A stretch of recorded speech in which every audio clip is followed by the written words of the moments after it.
Thank you for listening to the Business Blast podcast. So for all my listeners out there that have been wanting to do your own podcast, I'd like to introduce to you Anchor. Anchor is a one-stop shop for recording, hosting, distributing, and monetizing your podcast. So before I found Anchor, I had never actually done a podcast because all the research that I had gathered made it seem very complex. Then I found Anchor, and Anchor makes podcasting extremely simple. So if you want to do your own podcast, go to anchor.fm/start. I can't wait to hear your podcast. Welcome to the Business Blast podcast. I'm your host, Tyler Wagner. This episode is brought to you by Authors Unite. Authors Unite provides you with all the resources you need to become a successful author. You can learn more about Authors Unite and join the free community at authorsunite.com. Now, let's jump into the episode.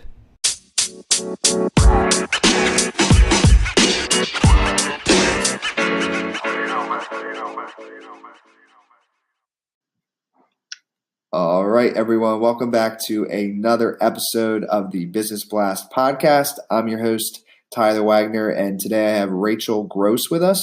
She is a creative entrepreneur and writer using her passion for narrative to redefine the process of branding and create compelling stories for companies. So welcome to the show, Rachel. Thank you so much, Tyler. It's great to be here with you all. Of course, it's great to have you here. We'll dive into the first one, Rachel. The first question I have for you is, what is the best story from your life that has an underlying valuable message? Yeah, perfect. As a narrative girl, I loved the question. So definitely one of the best stories from my life that has a lot of meaning and still does to this day. It kind of sounds a little bit unhappy. However, it was probably about 3 months ago. I was sitting in the middle of Starbucks having a complete meltdown at what I thought was my life kind of turning up against me and these plans that I had set for myself from a really young age. It was kind of the moment where I started to realize that though I love education, academia wasn't a place that I wanted to spend the rest of my professional career in. And I had sunk every part of my identity into my education thus far. So it was this moment of really kind of earth-shattering nature to me. I wasn't sure at that moment who I was, who I wanted to be. However, the happy ending to this story is that in that moment, it's brought me more happiness than I could ever actually have imagined. It's opened me up to entrepreneurship and into a world that I'd never really felt I had a say or could have an identity within. And it showed me that I'm so much more than my academic achievements. I'm so much more than a grade on a paper. And that even though people might have some sort of preconceptions about me, that actually means nothing to me, because what matters is who I am, who I believe myself to be, and who I work towards every single day. Yes. And as a college dropout myself, I praise you and I love what I just heard. So awesome. Thank you so much. The next one I have for you is, what is the most valuable piece of information we should know that's within your expertise or industry? Perfect. Yeah. So I have one huge one that I try to tell as many people as possible, and it's that branding is not marketing and marketing is not branding. These are really two completely different spheres that I know a lot of the times kind of get conglomerated all into one. If someone's going in to hire a marketer, that also means in the back of their mind, they're thinking about the branding that this marketing intern, this marketing employee can actually do for them. When in reality, these are two incredibly different things. You can't market something that isn't branded, and you can't build a brand simply through its marketing. Branding goes back to the very origin story of the company, the very mission and the values, and you need to kind of get those out on paper first with a brander, and then you can kind of move that into the marketing space, and how branding then can be marketed through content, through social media, through YouTube, whatever your company kind of sees fit. And what's your best piece of overall business advice, so not necessarily industry specific? Yeah, so I think my main piece of advice would be to be adaptable to the situation. I've kind of incredibly thrown myself into the startup world over the past few months. And that's the biggest thing that I've kind of noticed about startups is sometimes you just have absolutely no idea what you're walking into and what every single day is going to look like.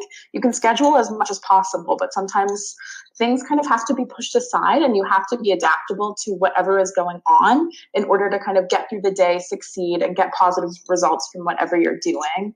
And then also, on the other hand, being proactive.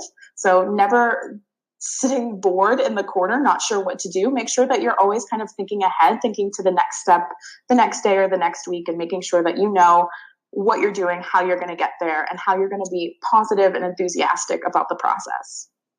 And if you could give your younger self one piece of advice, what would that be? Yeah, so going back to something that I think a lot of people might say is actually listening to my mother more.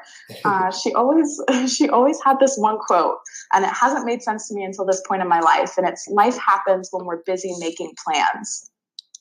So I would really tell my younger self to think more deeply on that, and that I can plan out the next 20, 30 years of my life, but life is going to happen while I'm sitting there making those plans and figuring out kind of how I'm going to get there.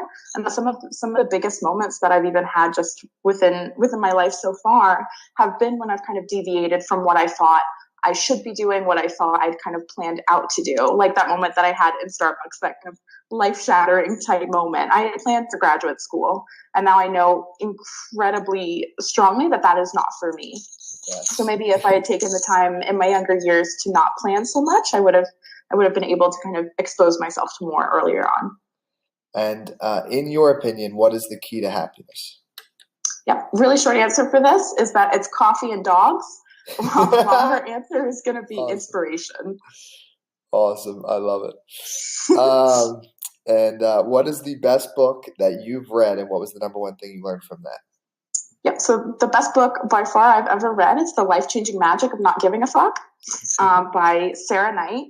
It's been one of the books in my life that I've probably read the most over and over again because it just meant so much to me. And it's the feeling of knowing that it's okay and it's totally necessary to be selfish sometimes, to put our self-love, our self-care, and our compassion for ourselves first. And that's in order to make sure that we're bringing everything that we can for everyone else who's in our life. And what is your favorite quote and why? Yes, my favorite quote is by Elizabeth Gilbert in her book, Big Magic. All I know for certain is that this is how I want to spend my life, collaborating to the best of my ability with forces of inspiration that I can neither see nor prove, nor command nor understand. It's a strange line of work, admittedly. I cannot think of a better way to pass my days. Why that's my favorite quote is because it's kind of exactly what I want to make out of my life. I want to be inspired every single day to be creating and to be creative. I never want to put myself in a corner, tell myself I'm not good enough. I just want to know that I might not be able to understand what exactly is going on, but as long as I'm being creative and being expressive through my creativity, that I can make good things happen. Yes, love it. Thank you so much for coming on. The last question I have for you before we let you go is, where is the best place for people to find you online? Yep, you can find me on LinkedIn and Facebook mainly, Rachel Lee Gross. I would love to chat with anyone who'd like to. Perfect. Thank you again, Rachel. We appreciate it. Thank you so much, Tyler.